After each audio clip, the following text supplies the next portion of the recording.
Om Swastiastu. Perkenalkan, nama saya Dewa Iputu Mahalidera Putri dengan 240609123 dari kelas 2B Prodi D3 Kebidanan. Jadi di sini saya akan menjelaskan mengenai perkembangan siklus kehidupan sejak konsepsi yang meliputi fertilisasi, implantasi, dan perkembangan hasil konsepsi serta sirkulasi darah janin. Nah, jadi perkembangan siklus kehidupan sejak konsepsi itu diawali dengan fertilisasi, yang dimana fertilisasi ini merupakan pembuahan sel telur oleh sperma. Nah, jadi pada tahap ini itu diawali dengan proses ovulasi, yaitu pelepasan sel telur dari ovarium di sekitar hari ke-14 dari siklus menstruasi. Nah, setelah proses ovulasi ini, sel telur itu akan bergerak menuju tuba falopi. Nah, apabila di sini terjadi terjadi hubungan seksual, maka sperma itu akan memasuki saluran reproduksi wanita dan akan bertemu dengan sel telur. Nah, dari jutaan sperma nantinya hanya akan ada satu sperma yang berhasil menembus dinding sel telur dan bergabung membentuk satu sel tunggal yang disebut dengan zigot. Nah, zigot itu yang nantinya akan mulai melakukan pembelahan sel secara mitosis. Nah, di sini bisa dilihat pada gambar. Hari pertama itu terbentuknya satu sel tunggal atau zigot. Nah, kemudian pada hari kedua itu zigot akan membelah menjadi 2 sel. Kemudian pada hari ketiga itu akan membelah menjadi 4 sel. Kemudian pada hari keempat itu akan membelah menjadi 16 sel. Dan pada hari kelima zigot itu berubah menjadi blastokista awal. Nah, di sekitar hari ke-6 hingga ke-10 itu setelah pembuahan, blastokista itu akan menempel pada dinding rahim dalam proses yang disebut dengan implantasi.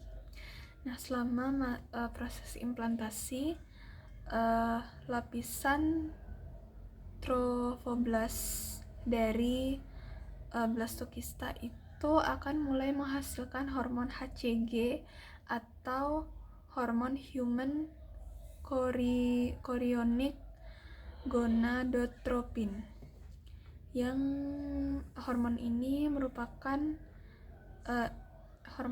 itu akan mempertahankan korpus luteum agar terus menghasilkan produksi hormon progesteron, di mana hormon progesteron itu merupakan hormon yang penting untuk mempertahankan kehamilan dan mencegah menstruasi.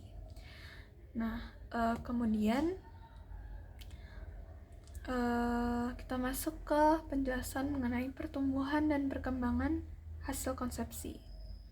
Nah, pertumbuhan dan perkembangan janin itu dibagi menjadi 3 trimester.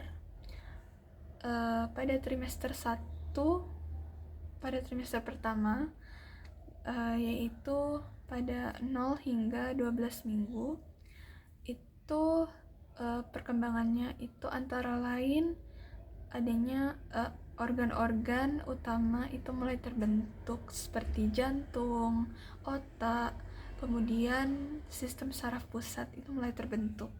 Nah, kemudian juga itu detak jantung janin itu biasanya sudah bisa terdeteksi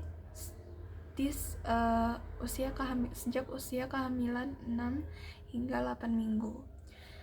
Nah, pada akhir dari trimester pertama ini, janin itu sudah memiliki struktur tubuh dasar. Nah, yang kemudian itu pada trimester kedua, yang dimana trimester kedua ini di 13 hingga 27 minggu. Nah, di trimester kedua ini janin itu mulai tumbuh pesat. sistem otot dan tulang itu menguat, kemudian organ-organ itu mulai berfungsi, dan juga janin itu mulai bergerak aktif. Kemudian jenis kelamin itu dapat pada trimester kedua ini jenis kelamin dapat dikenali lewat USG. Kemudian kulit janin itu mulai terbentuk serta mulai muncul rambut halus yang disebut dengan lanugo.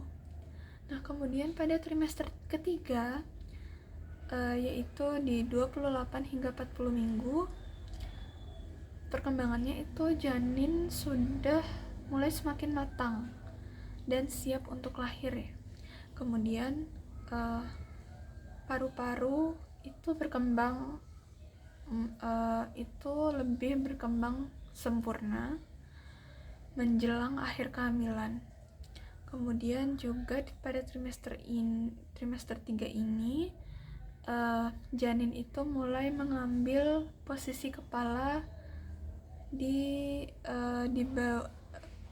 bawah bagian bawah ibu sebagai untuk persiapan persalinan. Nah, setelah lahir kemudian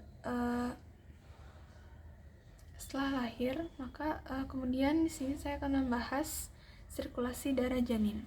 Nah, sirkulasi darah untuk janin itu sangat unik ya, bisa dibilang sangat unik karena paru-paru itu belum digunakan untuk pertukaran gas O2 dan CO2. Nah, jadi janin itu mendapatkan oksigen dan nutrisi dari ibu melalui plasenta dan tali pusar. Nah, kemudian ada beberapa struktur penting dalam sirkulasi darah janin itu, yaitu antara lain ductus venosus itu yang berfungsi mengalirkan darah dari vena umbilicalis ke vena cava inferior melewati hati. Kemudian yang kedua yaitu foramen ovale, yang dimana foramen ovale ini merupakan lubang antara atrium kanan dan atrium kiri yang memungkinkan darah itu melewati paru-paru. Kemudian yang ketiga yaitu ductus arteriosus.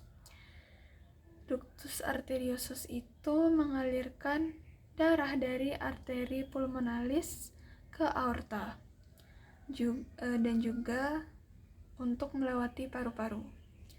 Nah, setelah lahir, struktur-struktur ini itu akan menutup secara alami dan sistem sirkulasi berubah menjadi seperti orang dewasa. Kemudian demikianlah penjelasan perkembangan siklus kehidupan sejak konsepsi serta sirkulasi darah janin yang dapat saya sampaikan pada video kali ini. Apabila terdapat kesalahan atau kekurangan, mohon dimaafkan dan dimaklumi. Semoga video ini dapat bermanfaat. Saya ucapkan terima kasih. Om Santi Santi Santi Om.